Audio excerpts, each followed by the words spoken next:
पाकिस्तान के top doctors के साथ अपॉइंटमेंट बुक करें, वो भी पेशेंट फीडबैक देखते हुए। आज ही ओला डॉक ऐप डाउनलोड करें। ओला डॉक, डॉक्टर का अपॉइंटमेंट आसानी से। जी अस्सलाम वालेकुम, मेरा नाम डॉक्टर माला शाहानी है और मैं as a consultant obstetrician and gynaecologist Altamash general hospital में क्लिनिक करती हूँ। आज जिस टॉपिक पे मैं बात करने जा रही हूँ वो है फाइब्रॉइड यूट्रस। फाइब्रॉइड यूट्रस मतलब बच्चेदानी में रसोली होना। अब फाइब्रॉइड यूट्रस क्या होता है, उसके क्या सिम्टम्स होते हैं और उनको ट्रीट कैसे किया जाता है, आज हम इन सब सवालों के बारे में बात करेंगे। फाइब्रॉइड यूट्रस मतलब बच्चेदानी के अंदर एक रसोली होती है जो बहुत ही बिनाइन नॉन कैंसरस ट्यूमर होता है। ये बच्चेदानी के अंदर किसी भी जगह पे ग्रो कर सकता है, या तो उसके अंदर होता है या उसकी मसल जो बच्चेदानी की यूट्रस की वॉल होती है उसके अंदर होता है, या फिर यूट्रस की सरफेस पे पाया जाता है।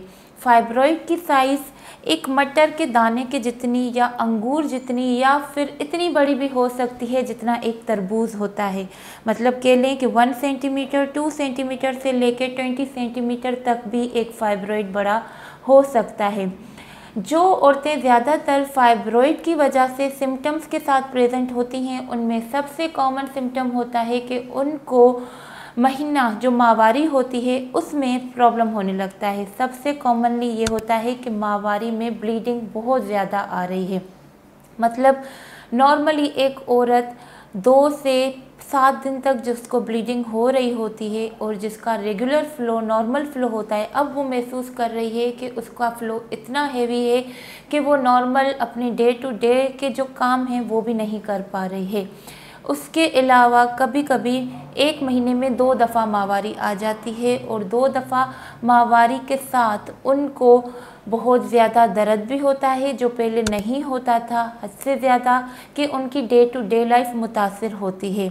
इसके अलावा फाइब्रॉइड के प्रेशर सिम्टम्स होते हैं। मतलब अगर फाइब्रॉइड ने इतना स्पेस ऑक्यूपाई किया है, उसकी साइज़ इतनी बड़ी है कि वो अपने आसपास की स्ट्रक्चर्स पे प्रेशर डाल रहा है, तो सिम्टम्स होते हैं। जैसे कि यूट्रस बच्चेदानी के साथ चल रहा होता है पेशाब की थैली, ब्लैडर।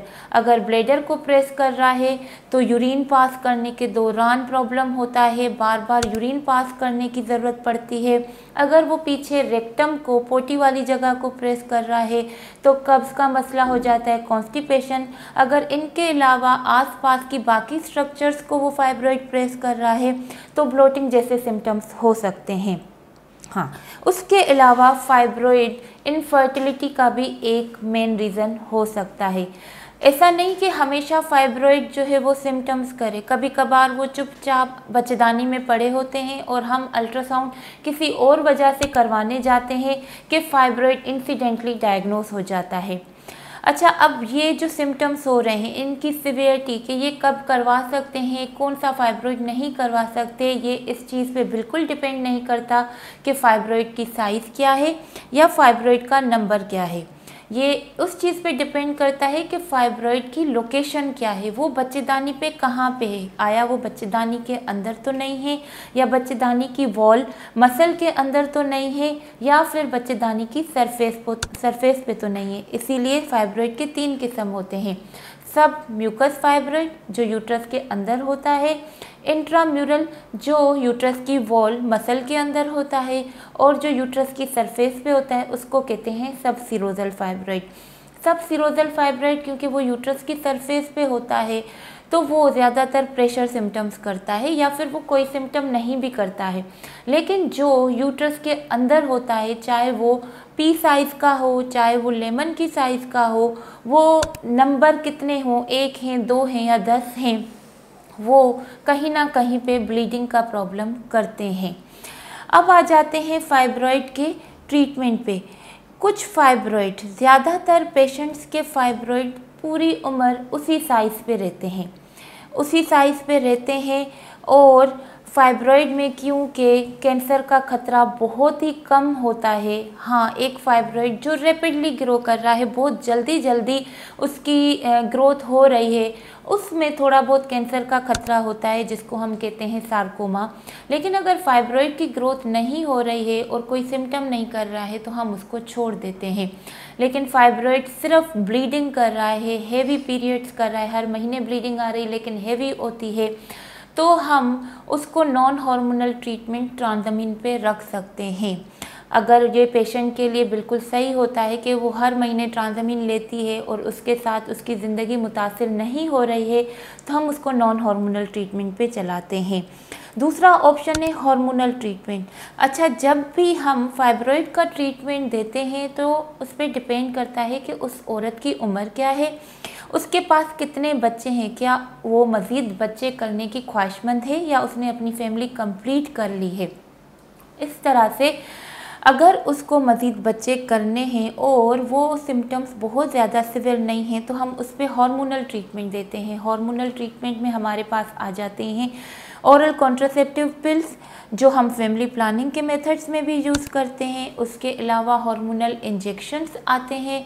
हार्मोनल इंजेक्शंस के अलावा एक कॉइल आता है मायरीना के नाम से, जो हार्मोन रिलीज़ कर रहा होता है, जो बच्चेदानी यानी कि यूट्रस के अंदर रखा दिया जाता है, जिसकी ड्यूरेशन 5 साल या 5 साल से ज़्यादा भी हो सकती है। अगर उससे ब्लीडिंग कंट्रोल हो जाती है तो हम वो ऑप्शन रखते हैं। या फिर GnRH एनालॉग्स, ये भी इंजेक्शन आते हैं लेकिन उनके कुछ साइड इफ़ेक्ट्स जो हमेशा गायनेकोलॉजिस्ट प्रेस्क्राइब करने से पहले पेशेंट से डिस्कस करती है, फिर पेशेंट को चॉइस देती है।